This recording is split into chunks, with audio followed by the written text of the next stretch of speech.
Eski pasport o'tmaydimi? ID kartaga kim albatta almashtirish kerak? Bugungi mavzu juda muhim. Chunki bu savol deyarli har bir oilaga tegishli. Ota-onamizda eski pasport bor. O'zimizda biometrik pasport bor. Farzandimizga hujjat olish kerak bankka, notariusga, aeroportga yoki davlat xizmatlariga borganda pasportingiz o'tmaydi deb qo'lishidan qo'rqamiz. Men bugun sizga oddiy tilda tushuntirib beraman. Qaysi pasport haqiqatan ham amal qiladi? Qaysi holatda ID kartaga almashtirish shart, kim shoshilmasa ham bo'ladi? Qayerda muammo chiqishi mumkin va amalda nima qilish kerak? Videoni oxirigacha ko'ring, chunki aynan mayda tafsilotlarni bilmagan odam ortiqcha navbatda turadi. Jarima yoki rad javobiga duch keladi, yoki kerakli ishini vaqtida bitira olmaydi. Hozirning o'zida kanalga obuna bo'ling, like bosing. Chunki bu kabi huquqiy va amaliy ma'lumotlar har bir fuqaro uchun kerak bo'ladi. Avvalo asosiy muammoni aniq qilib olaylik. Ko'pchilik eski pasport deganda turli hujjatlarni nazarda tutadi. Kimdir sobiq namunadagi, ya'ni biometrik bo'lmagan pasportni aytadi. Kimdir ko'k yoki yashil rangdagi biometrik fuqarolik pasportini aytadi. Kimdir esa xorijga chiqish pasporti bilan ichki pasportni aralashtirib yuboradi. Mana shu chalkashlik sababli odamlar noto'g'ri xulosa qiladi. Bir kishi menga bankda eski pasport o'tmaydi deyishdi desa, boshqasi men shu pasport bilan notariusda ish bitirdim deydi. Ikkalasi ham o'z holatida haq bo'lishi mumkin. Chunki hujjatning turi amal qilish muddati egasining yoshi, hujjatdagi ma'lumotlarning yangiligi va murojaat qilinayotgan tashkilotning talabi farq qiladi. Oldin qanday edi? Avvallari O'zbekistonda fuqarolarning asosiy shaxsni tasdiqlovchi hujjati pasport edi. Pasport ichki ishlarda, banklarda, notariusda, FSHda yo'q bo'limlarda, soliqda, kadastrda, ishga kirishda, pensiya va nafaqa ishlarida ishlatilardi. Keyinchalik biometrik pasportlar joriy etildi. Unda elektron chip, biometrik ma'lumotlar va zamonaviy himoya elementlari bor edi. Odamlar biometrik pasport olgandan keyin uni ham ichki hujjat sifatida ishlatdi. So'ng ID karta tizimi keldi. ID karta ixcham plastik karta. Unda shaxsga oid asosiy ma'lumotlar va elektron ma'lumotlar mavjud bo'ladi. Davlat bosqichma-bosqich fuqarolik pasporti o'rniga ID kartani ichki shaxsni tasdiqlovchi hujjat sifatida joriy qildi. Shu yerda eng muhim fikr. ID karta joriy etilgani hamma eski pasportlar bir kunda yaroqsiz bo'lib qoldi degani emas. Lekin ayrim holatlarda almashtirish majburiy bo'ladi. Endi hozir nima o'zgarganini tushuntiraman. ID karta O'zbekiston fuqarosining mamlakat ichida shaxsini tasdiqlovchi asosiy hujjatlardan biri hisoblanadi. U pasport o'rnini bosadi. Lekin xorijga chiqish uchun alohida xorijga chiqish biometrik pasporti kerak bo'ladi. Ya'ni ID karta bilan O'zbekiston ichida bankka borish, davlat xizmatlaridan foydalanish, notarial harakatlar qilish, ishga kirish, turli rasmiy jarayonlarda shaxsni tasdiqlash mumkin. Ammo ID karta bilan hamma davlatlarga uchib ketib bo'lmaydi. Xorijga chiqish masalasida alohida qoidalar bor. Bu juda muhim, chunki ayrimlar ID karta oldim. Demak, pasport kerak emas deb o'ylaydi. Ichki ishlar uchun ID karta yetarli bo'lishi mumkin, lekin xalqaro safar uchun xorijga chiqish pasporti masalasi alohida ko'riladi. Endi asosiy savol, kim ID kartaga almashtirish kerak? Birinchi navbatda pasportining amal qilish muddati tugagan fuqarolar almashtirish kerak. Agar sizning biometrik pasportingiz muddati tugagan bo'lsa, u bilan rasmiy ishlarni qilishda muammo bo'lishi tabiiy. Masalan, pasportingiz 2024 yil 25 maygacha amal qilgan. Siz esa 2026 yilda bankdan kredit olmoqchisiz. Bank sizdan amaldagi shaxsni tasdiqlovchi hujjat talab qiladi. Muddati o'tgan hujjat bilan kredit shartnomasi tuzish. Karta ochish yoki yirik operatsiya qilishda rad javobi bo'lishi mumkin. Bunday holatda mening pasportim eski, lekin rasm bor-ku deyish yordam bermaydi. Hujjatning yuridik kuchi uning amal qilish muddatiga bog'liq. Ikkinchi holat. 16 yoshga to'lgan fuqarolar. Odatda shaxsni tasdiqlovchi birinchi hujjat olish yoshi kelganda ID karta rasmiylashtiriladi. Masalan, farzandingiz 16 yoshga to'ldi, maktabni bitirish arafasida. Kollej yoki litseyga hujjat topshirishi kerak. Bank kartasi ochmoqchi, test sinovlariga ro'yxatdan o'tmoqchi. Bu paytda ota-onaning hali shoshmasa ham bo'ladi deb yurish keyin muammo tug'dirishi mumkin. Chunki ko'plab elektron tizimlar shaxsni tasdiqlovchi hujjat ma'lumotlarini so'raydi. Hujjatsiz bola ro'yxatdan o'tishda, davlat xizmatlarida, ayrim bank yoki ta'lim jarayonlarida qiynaladi. Shuning uchun 16 yoshga to'lgan zahoti hujjat masalasini ortga surmaslik kerak. Uchinchi holat, familiya, ism, otasining ismi o'zgargan bo'lsa. Masalan, ayol turmushga chiqdi va familiyasini o'zgartirdi. Uning pasportida eski familiya, nikoh guvohnomasida yangi familiya turibdi. Dastlab ayrim joylarda nikoh guvohnomasi bilan tushuntirib yurish mumkin bo'lishi mumkin. Lekin uzoq muddat bunday yurish noqulay. Bankdagi hisob, ish joyidagi hujjatlar, soliq ma'lumotlari, notarius, mulk oldi sotisi, farzand tug'ilishi bilan bog'liq ishlar, viza yoki chipta olishda ma'lumotlar mos kelishi kerak. Agar pasportda Aliyeva, nikohdan keyin Karimova bo'lsa, tizimlarda chalkashlik yuz beradi. Shuning uchun shaxsiy ma'lumot o'zgarsa, ID kartani rasmiylashtirish yoki yangilash zarur bo'ladi. 4-holat pasport yo'qolgan, yaroqsiz holga kelgan yoki ma'lumotlari o'qilmaydigan bo'lsa, hayotiy misol. Odamning pasporti kir yuvish mashinasida qolib ketdi. Sahifalari shishib ketdi, muhrlar o'chdi, rasm loyihalashdi yoki pasport sumka bilan yo'qoldi. Bunday vaziyatda eski pasportim bor edi degan gap yetmaydi. Yo'qolgan hujjat bo'yicha belgilangan tartibda murojaat qilinadi, shaxs aniqlanadi, keyin yangi ID karta rasmiylashtiriladi. Agar hujjat topilmaguncha kutaman deb yursangiz, ishga kirish, bankdagi pulni yechish, notarial ishlar. Hatto telefon raqamini qayta rasmiylashtirishda ham muammoga duch kelasiz. 5-holat, pasportdagi ma'lumotlarda xato bo'lsa, bunday vaziyat ko'p uchraydi. Masalan, tug'ilgan joy bir hujjatda Toshkent viloyati, boshqasida Toshkent shahar deb ketgan. Yoki ism lotin yozuvida bir joyda Shohrux, boshqa joyda Shoruh bo'lib qolgan. Hozir elektron tizimlarda harfma-harf moslik juda muhim. Agar hujjatdagi ma'lumotlar bazalardagi ma'lumotlar bilan mos tushmasa, avtomatik tekshiruvdan o'tmasligi mumkin. Shuning uchun xatoni ko'rganingizda mayli yuraveradi deb qoldirmang. Keyin uy sotish, meros olish, diplom nostrifikatsiyasi, bank krediti yoki pensiya rasmiylashtirish paytida bitta harf katta muammoga aylanishi mumkin. Endi kim xavotir olmasligi mumkin? Agar sizda amaldagi biometrik fuqarolik pasporti bo'lsa, undagi amal qilish muddati tugamagan bo'lsa, ma'lumotlaringiz o'zgarmagan bo'lsa va hujjat yaroqli holatda bo'lsa, ko'p holatlarda vahima qilish shart emas. Lekin bu umuman ID karta kerak bo'lmaydi degani emas. Davlat bosqichma-bosqich ID karta tizimiga o'tayotgani sababli siz baribir kelajakda almashtirasiz. Faqat bugun ertaga majburiy zarurat yo'q bo'lishi mumkin. Masalan, pasportingiz 2022-yilgacha amal qiladi. Familiyangiz o'zgarmagan. Hujjat yaxshi saqlangan. Siz hozir yirik rasmiy jarayon qilmayapsiz.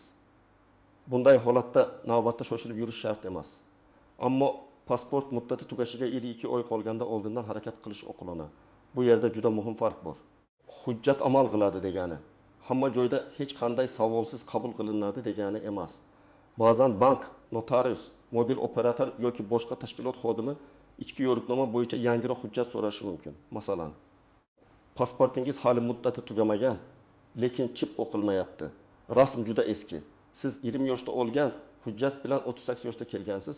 Tashqi ko'rinishingiz ancha o'zgargan. Xodim shaxsni aniqlashda qiynalishi mumkin.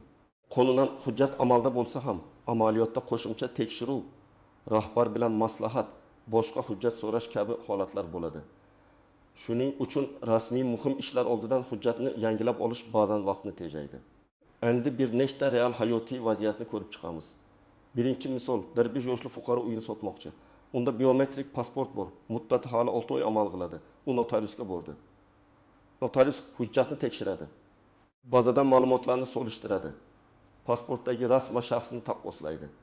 Agar hammasi joyida bo'lsa, hujjat qabul qilinishi mumkin.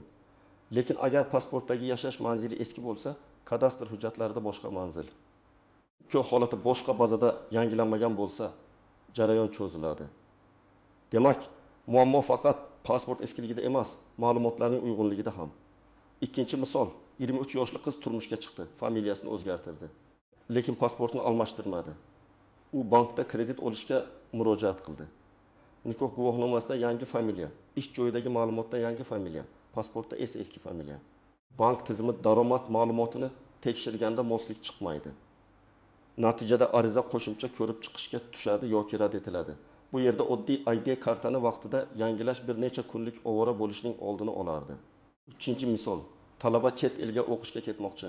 Unda ID karta bor, lekin xorijga chiqish pasporti yo'q. U aviachipta va viza masalasiga kirishadi. Keyin biladiki, ID karta ichki hujjat xalqaro safar uchun yetarli emas. Natijada muddat tig'iz bo'lib qoladi. Shuning uchun chet elga chiqish rejangiz bo'lsa, ID karta alovida xorijga chiqish pasporti alohida ekanini unutmang. Ayniqsa viza universitet muddati ish taklifi davolanish yoki ziyorat safarlari rejalashtirilganda hujjatni oxirgi haftaga qoldirmang.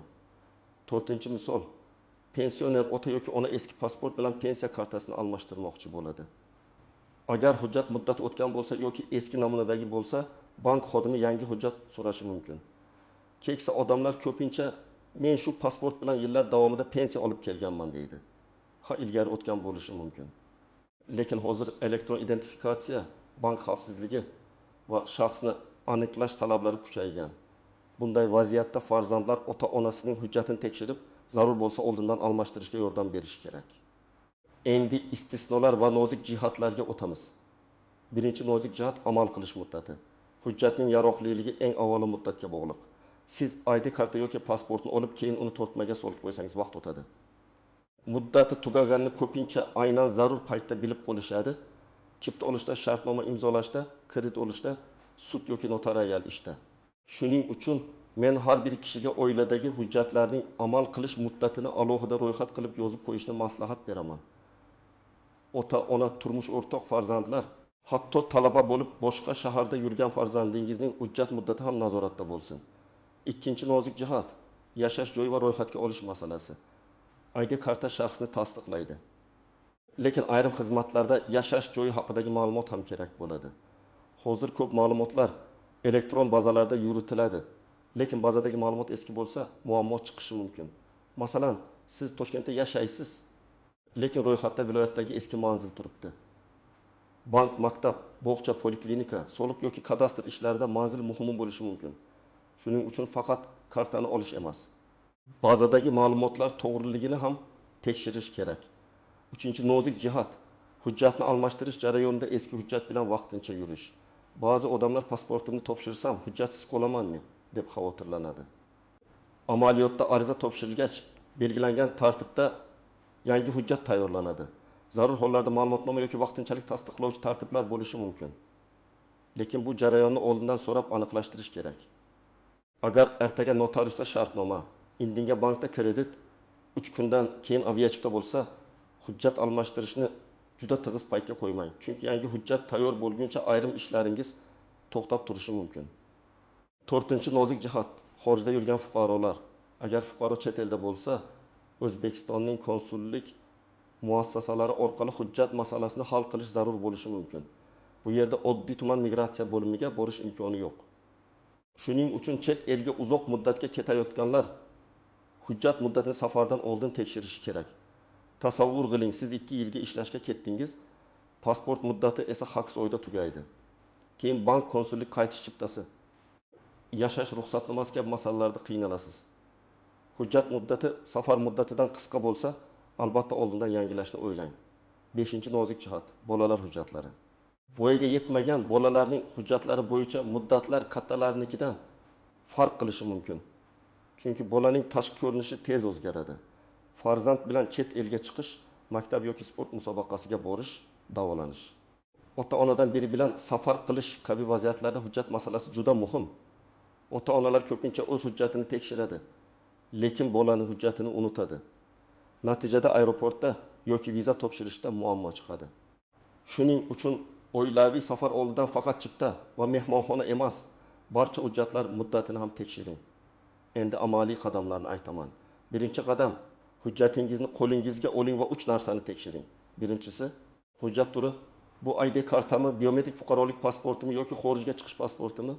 Ikkinchisi, amal qilish muddati qachongacha? Uchinchi narsa, ma'lumotlar to'g'rimi? Ism, familiya, otasining ismi, tug'ilgan sana, tug'ilgan joy. Jins, shaxsiy identifikatsiya raqami, rasm va boshqa ma'lumotlar. Agar shu 3 yo'nalishda muammo bo'lmasa, shoshilinch, xavotir kamroq.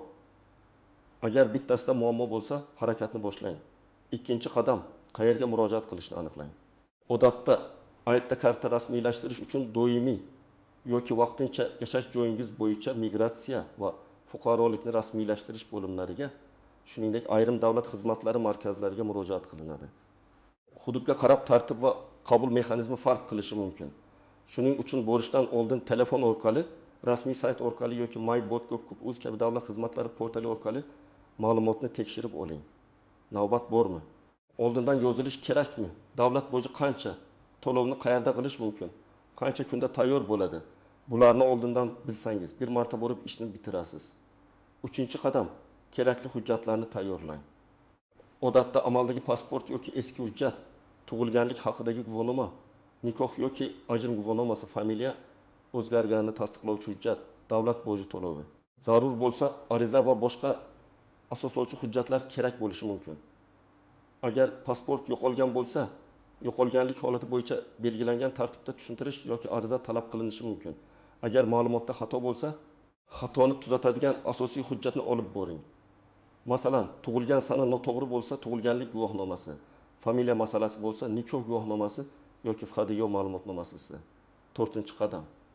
Arizada ma'lumotlarni diqqat bilan tekshiring. Ko'pchilik xato shu yerda qiladi. Xodim ma'lumot kiritadi. Siz shoshilib imzo qo'yasiz. Keyin ID karta tayyor bo'lganda ismda bitta harf xato ekanini ko'rasiz. O, va, sh, va ch. Familiyadagi qo'shimchalar. Tug'ilgan joy nomi, bularni beparvo qoldirmang. Agar bir marta xato bilan hujjat chiqsa, uni tuzatish yana vaqt, yana ariza, ba'zan yana to'lov va asab talab qiladi. Shuning uchun ariza bosqichida 2 daqiqa ko'proq tekshirish keyingi 2 haftalik muammoning oldini oladi. 5-qadam, hujjat tayyor bo'lgandan keyin uni darhol tekshiring. ID kartani olib cho'ntakka solib ketmang. O'sha joyning o'zida ma'lumotlarni solishtiring. Ism, familiya, tug'ilgan sana, amal qilish muddati, PIN-FL, rasm, jins, boshqa asosiy ma'lumotlar to'g'riligini ko'ring. Agar xato bo'lsa darhol ayting. Keyin uyga borib, bir haftadan keyin bilsangiz isbotlash va tuzatish jarayoni cho'zilishi mumkin. 6-qadam, yangi ID karta olgandan keyin muhim tashkilotlarda ma'lumotlarni yangilang.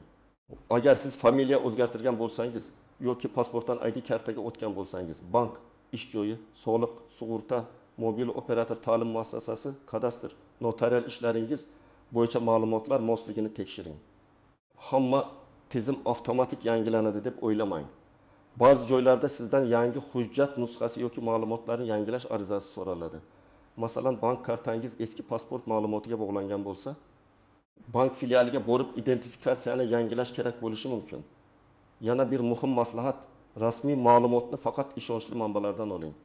Mahalladagi tanish, navbatda turgan odam, ijtimoiy tarmoqdagi noma'lum post yoki bir tanishimga shunday deyishibdi degan gap har doim ham to'g'ri bo'lmaydi. Hujjatlar bo'yicha qoidalar va amaliy tartiblar vaqti bilan yangilanadi. Shuning uchun migratsiya bo'limi, davlat xizmatlari markazi, rasmiy portal yoki vakolatli organlarning e'lonlariga qarang. Agar masala murakkab bo'lsa, masalan, xorijda tug'ilgan bola, 2 xil familiya, sud qarori, meros, fuqarolik holati, yo'qolgan hujjat. Eski arxiv yozuvlari bo'lsa, shunchaki taxmin qilmang, mutaxassisdan aniq maslahat oling. Endi eng ko'p beriladigan savolga javob: eski pasportim bilan yuraversam bo'ladimi? Javob holatingizga bog'liq. Agar hujjat amalda, muddati tugamagan, ma'lumotlar to'g'ri va rasmiy talabga mos bo'lsa, ayrim hollarda yurishingiz mumkin. Lekin agar muddati tugagan bo'lsa, hujjat yaroqsiz holga kelgan bo'lsa, ma'lumotlaringiz o'zgargan bo'lsa, 16 yoshga to'lgan farzandingiz birinchi hujjat olishi kerak bo'lsa, hujjat yo'qolgan bo'lsa yoki muhim rasmiy ish qilmoqchi bo'lsangiz, ID karta masalasini kechiktirmang. Eng xavfli holat hali vaqt bor deb yurib, kerakli paytda hujjat sabab ish to'xtab qolishi. Masalan, uy oldi sottisi kuni kredit tasdiqlanishi arafasida chet elga uchishdan oldin ishga qabul qilish hujjatlari topshirilayotganda yoki farzandni o'qishga ro'yxatdan o'tkazishda. Xulosa qilaman. ID karta bugungi kunda mamlakat ichida shaxsni tasdiqlash uchun juda muhim hujjat. Eski pasportlarning holati esa turiga, muddatiga, ma'lumotlarning to'g'riligiga va siz qilmoqchi bo'lgan ishga bog'liq. Kimning pasporti muddati tugagan, kimning familiyasi o'zgargan, kimning hujjati yo'qolgan yoki yaroqsiz, kim 16 yoshga to'lgan, kimda ma'lumot xatosi bor. Bular ID kartaga murojaat qilishni kechiktirmasligi kerak. Kimda amaldagi biometrik pasport bor va hammasi joyida bo'lsa, vahima qilmasin, lekin muddatni nazorat qilsin va muhim ishlar oldidan hujjatni tekshirsin. Sizda hozir qaysi hujjat bor? Eski pasportmi, biometrik pasportmi yoki ID kartami? Uni almashtirishda muammoga duch kelganmisiz? Izohlarda yozib qoldiring. Boshqalar ham sizning tajribangizdan foyda oladi. Video foydali bo'lgan bo'lsa, like bosing, kanalga obuna bo'ling va yaqinlaringizga yuboring. Chunki bitta hujjat masalasini vaqtida bilish odamni katta ovora bo'lishdan saqlab qoladi.